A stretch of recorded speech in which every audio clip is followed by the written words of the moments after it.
What I've got for you today is, well, it's something else entirely. Something that still leaves an ice-cold sweat clinging to my back even after all these years. They call me the Cryptid King. A bit grandiose, maybe, but I earned the title. Been chasing shadows longer than most of you have been alive. Seen things. Things that'd make your hair stand on end and make your blood run colder than a Wendigo's breath on a winter night. But Lake Tahoe changed the game. It redefined unexplained. It started like any other hunt, a string of disappearances, hikers mostly, gone without a trace. Local sheriff's team were chalking it up to bears, mountain lions, the usual suspects. The families of those missing weren't buying it, so they hired me. Said they needed someone who knew better than to dismiss things as California wildlife. I'd been hearing whispers for years about Tahoe, something more than Old Blue, that complacent tourist attraction everyone believes in.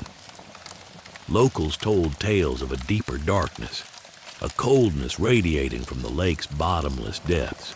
Stories dismissed as folklore by academics and city folk alike. I paid them no mind. Folklore always has a root in something. The Washoe people, they held this place sacred long before we arrived. They spoke of spirits dwelling within the water, guardians of ancient power. There's one legend in particular, Dagah'ee, the spirit of the lake, said to be an immense being, a shapeshifter itself, capable of controlling the waters and influencing the minds of those who strayed too close. The first few weeks were frustrating. Standard procedure, grid searches, interviews, analyzing footprints, mostly human, occasionally something large enough to belong to a bear, but lacking the distinctive claw marks. Most would have dismissed the tracks, quite perplexing. Initially, they appeared to be those of a large quadruped, roughly humanoid in gait, but significantly larger and broader than any known creature native to the Tahoe region.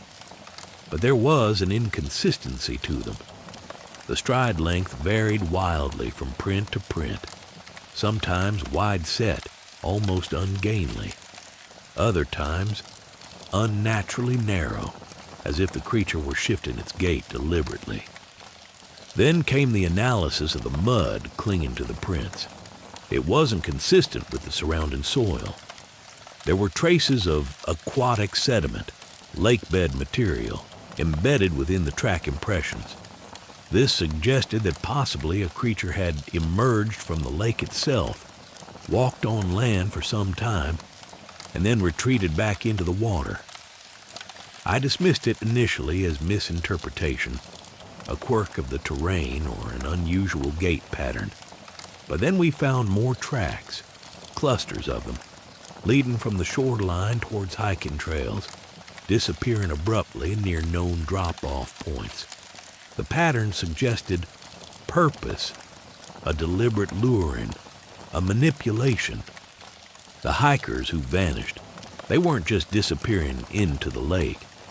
There were personal accounts of something odd happening before an incident. Reports of disorientation, feelings of being watched, unsettling daydreams or visions. One woman claimed to have seen a shimmering distortion in her peripheral vision, a fleeting glimpse of something moving just beyond her line of sight.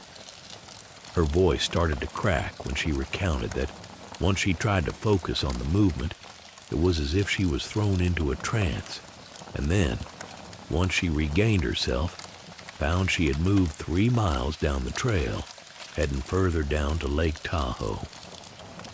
Nothing short of a miracle that she remains alive, at least for now.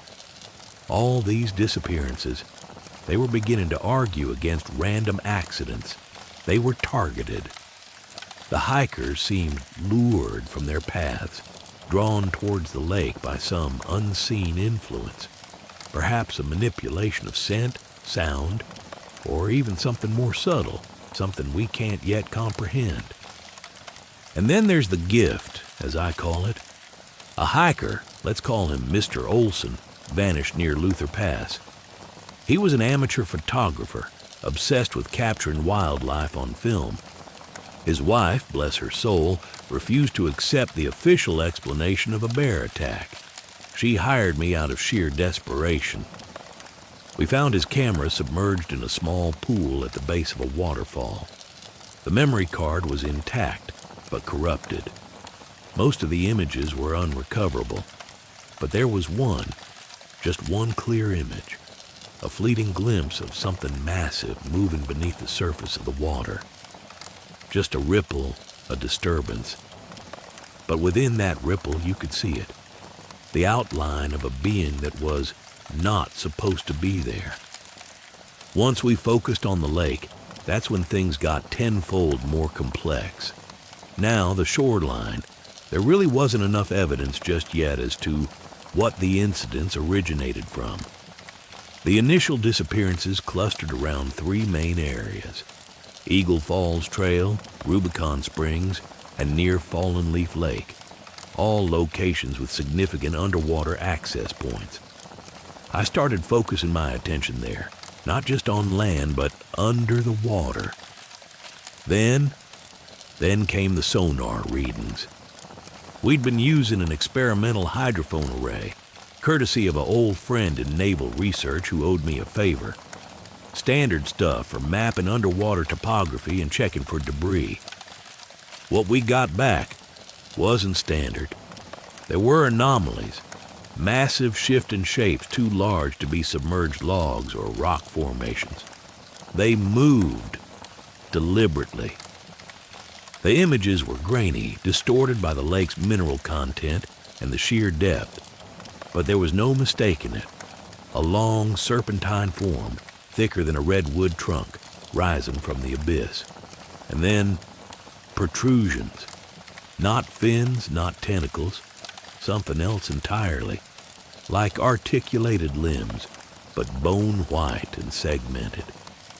I brought in Dr. Thorne, a marine biologist with a reputation for skepticism and an impressive collection of underwater photography equipment.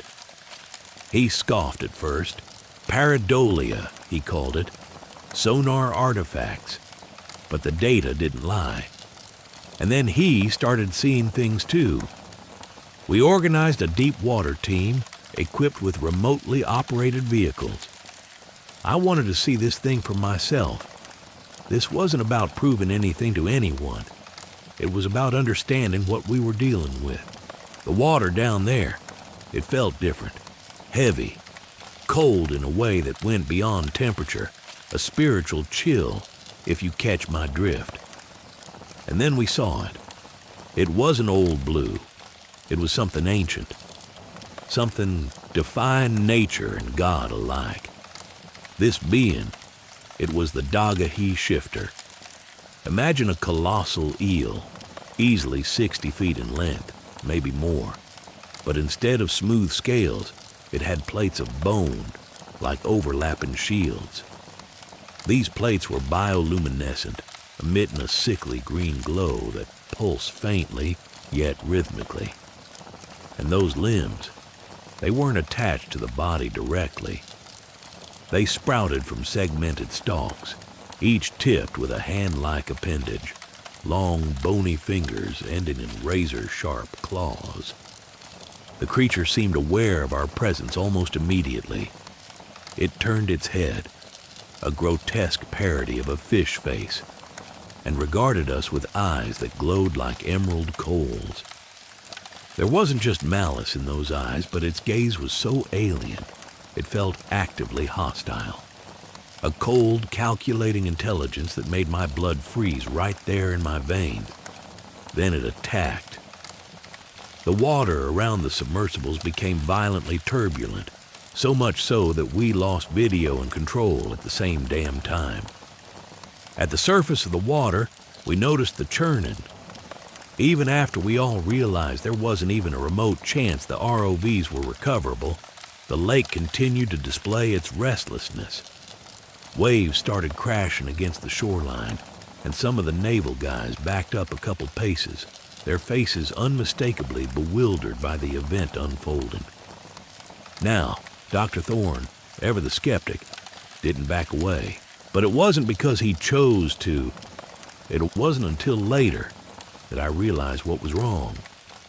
The wind carried a faint scent, something floral and sweet, overlaid with that familiar metallic tang we'd come to associate with the Dagah'ee.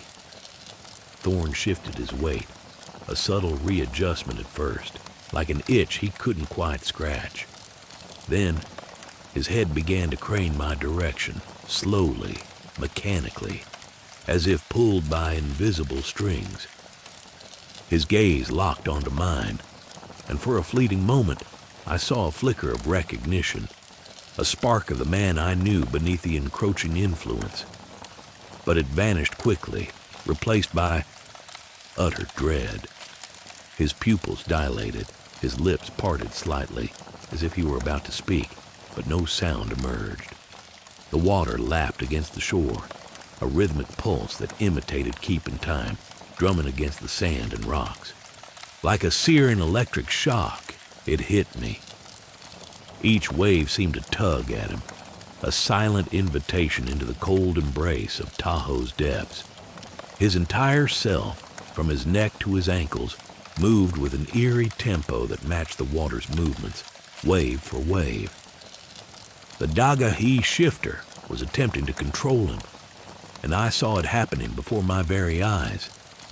The subtle tremor that ran through his shoulders, the rhythmic sway of his hips, all signs of a will being usurped, a mind being invaded.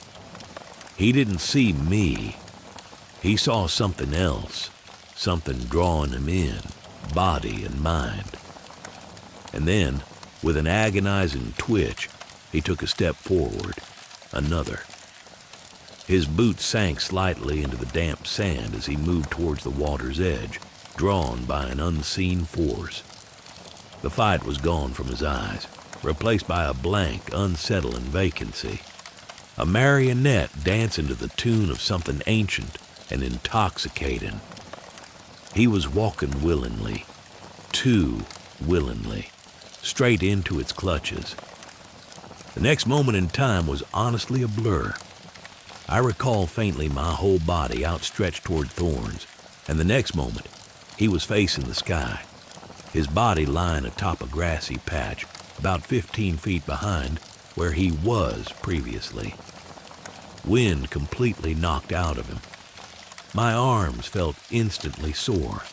I had possibly pulled something, which made sense given I had just tossed the grown man through the air and away from the peril within that body of water. I haven't been back to Tahoe. Can't rightly say I want to. The data we collected, sealed, classified under a layer of government obfuscation thicker than the lake bed silt. They don't want people poking around in things they can't control.